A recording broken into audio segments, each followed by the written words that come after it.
आज त्यांनी आरोप करण्याचा मुहूर्त आजच का साधलाय मला माहित नाही.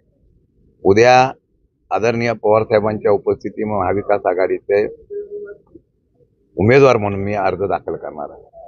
आणि उमेदवारी अर्ज दाखल करताना जे 3-4 दिवसांमध्ये वातावरण पाहिल्यानंतर या वातावरणामध्ये फार मोठ्या प्रमाणामध्ये सामान्य लोकांचा आणि सर्व जनतेचा सपोर्ट आणि पाठिंबा मिळतो. आज माझं म्हणणं आहे की सामान्य कार्यकर्ता लढायला उभा राहिला नाही.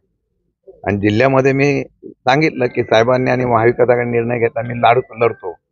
आता मी लढायला उभा राहिल्यानंतर एखाद्या सामान्य कार्यकर्त्याच्या असलेल्या ह्या लढ्याला रडीच्या डावातून अशा प्रकारचे करणं योग्य नाही.